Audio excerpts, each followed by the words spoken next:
let us all do we can to build a better future.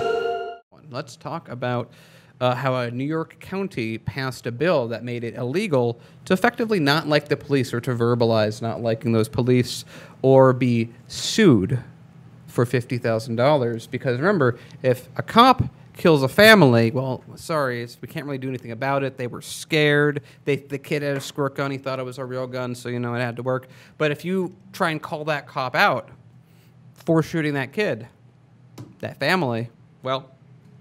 You forgot to mention our taxpayer dollars cover the lawsuits against the cops, so the cops don't even suffer with it being taken out of their pensions, let alone face criminal charges on most of what happens. And I assume this, when they sue us, they're probably not paying that lawyer either. No. So, but they're getting all the benefit. So let's go into it. And this was thanks to Roger Meadows, who was actually there when this was happening. So let's talk about it. Lawmakers in New York's Nassau County passed a bill on Monday that allows police officers and first responders to file legal action against individuals who harass, attack, or injure them because of their job. Ah, interesting. The legislature in the Long Island County passed a bill in a 12-6 vote. I don't believe it's in this article, but about a quarter of all the New York cops live in this county. It's Copland. I wonder why this place is passing bills of this nature that are highly unconstitutional. Anyway, so this still needs to be signed by the county executive, Laura Caron, before it can be enacted. I'm proud, and so I'm proud of the I'm proud of the dedicated first responders who've made Nassau the safest county in America. I think if we fact check that probably won't be true, and I will continue to stand against defunding police. My administration is committed to protecting the brave men and women of law enforcement who keep us safe. There were many speakers today who questioned this legislation. Now that it has been passed by the legislature, I'll be making an inquiry to the Attorney General's office to review and provide some advice. So she's literally, I think she is realizing that this is like incredibly illegal. Ridiculous. To try and, you can't legally speak out against government officials, which is sort of a First Amendment, like what it's designed to stop. And I'm sort of expecting that this will go away, but it's just, you know, it's like police are like, we don't have to fix any of this other stuff. Everything they're doing is fine. What police really need is people not to yell and scream. By the way, why was this bill not extended to retail workers? Oh, right, they don't matter as much. So priorities. The bill would establish first responders as a, quote, protected class in accordance with the county's human rights law, which prohibits discrimination on race, disability, gender, or sexual orientation. So cops are literally like, no, we are legitimately blue lives. No joke. It's not a uniform. And so it continues saying, no other professions are included in the human rights law, the newspaper loaded. So, you know, the people that have all the laws on their side, so they get to review evidence before they talk about what happened. You can't sue them directly. They're paid enormously. They have huge pensions. They're very politically powerful. These are the people that need more rights. So, and protections. Yeah, of course. I mean, the legislation would also give the county attorney the green light to launch legal action on behalf of first responders who are requesting financial damages against protesters for, quote, discrimination. Oh my God. Isn't that interesting? The bill, if passed, will allow officials to receive financial and punitive damages. The civil penalties to the, quote, aggrieved first responders would come to $25,000 and up to $50,000 if the violations happen during a riot. Look at that. Literally weaponizing speech. So before the bill was passed Monday night, more than 200 people. By the way, you know, there's a separate story that we've been covering every now and then, which is on Thailand, where it is illegal to speak negatively against the government. I wonder if that's where their inspiration came from.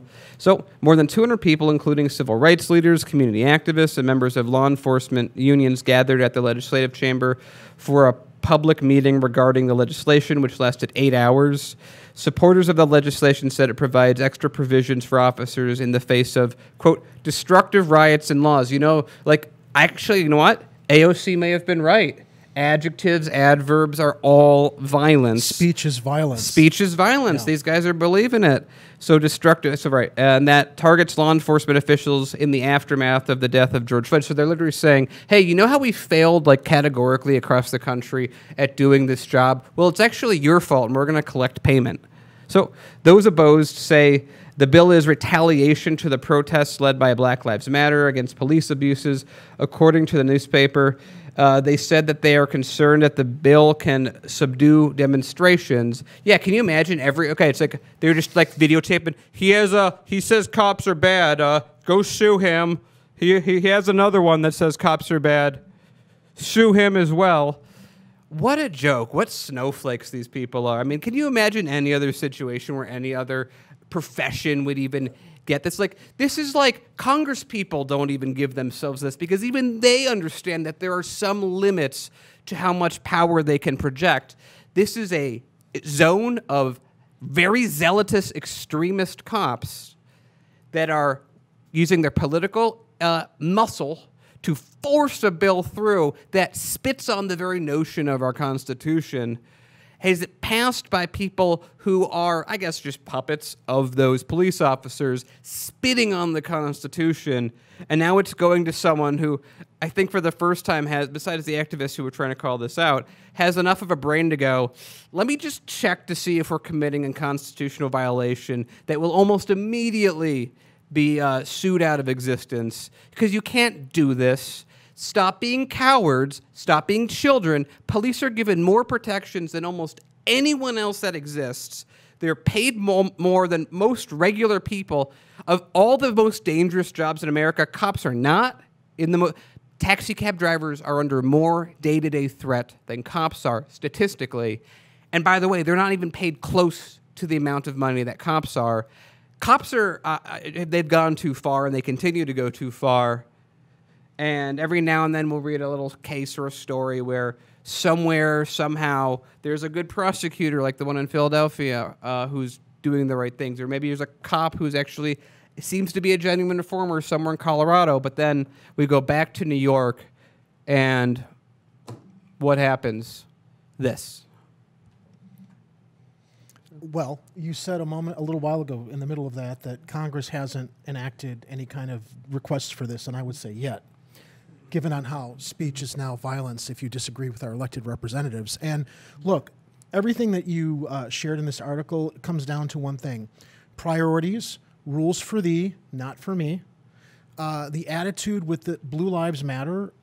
Look, as I've said in the past, I think that we have a serious modicum of respect for police officers, but not those who act like criminals, who abuse their authority. And the fact that they're spending this much time and effort and resources on trying to penalize people from their First Amendment free speech rights to criticize or admonish them during protests or any other time, it's the pinnacle of like, what are your priorities? Focus on your job. Serve and protect. Stop this culture of authority over everybody else because you're special or you're more important, or because you've got a badge and a gun that means you can do whatever you want without any kind of repercussions. While when you do something, everybody else, the taxpayers are paying the lawsuits against you because you get off scot-free. It's ridiculous. And they are snowflakes. When you said snowflakes, I'm like, damn, he took the phrase I was going to use after he finished the story. Yeah, it's like, what pathetic creatures these cops are, where they already get everything handed to them. It's basically impossible. Here's a cool little factoid I did in a story a couple years ago.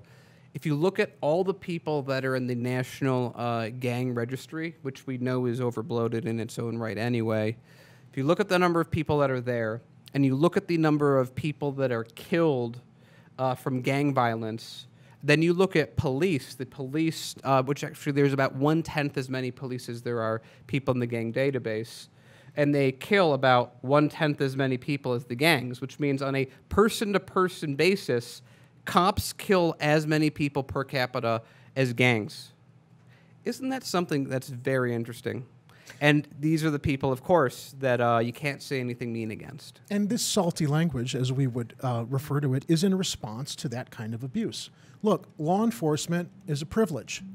I've seen lots of videos of cops that interact with the public respectfully. And they do put up with a lot of shit from, they do put up with a lot of abuse from people that protest or are screaming at them. But by the same token, law enforcement is held and should be held to a higher standard, and that's part of the job. I was sharing something with you earlier. The park rangers. We can't share this. This is a different story, but I shared with Daniel a video of park rangers dealing with the most obnoxious protester at one of our national monuments, and they were cool, they were calm, they were collected. This guy was abusive. This guy was just utterly kind of out of his mind. But they dealt with him appropriately, and I don't think that with everything that this protester said to them, they were worried about filing a lawsuit again. Well, they're park rangers, maybe a little bit different. Yeah. They have more responsibility, probably. They probably do. They probably do. But yeah, I mean, this is. I had to prevent myself from laughing as you were reading some of their complaints and why they feel that they need to. I remember push forward. I remember this. when we were covering when the protests were happening a couple months ago. There was this one incident where this cop was in his SUV. He's like, you know what? I'm just going to drive through these protesters because I can. And then De Blasio is like, no, this is right. I mean, he was scared. They were surrounding him. He had to get out. We let him get out, and it's the way to go. It's a good job. He saved himself. Good job. And then like a couple nights later, police surrounded an SUV of a civilian, and they drove through. And De Blasio was like, this is terrible. This is anti-New York. How dare you do this? Why would you ever think you could run through police? What a horrible thing. This guy needs to be arrested and strung up. And if he says mean things, maybe in a couple months we'll pass a law against him.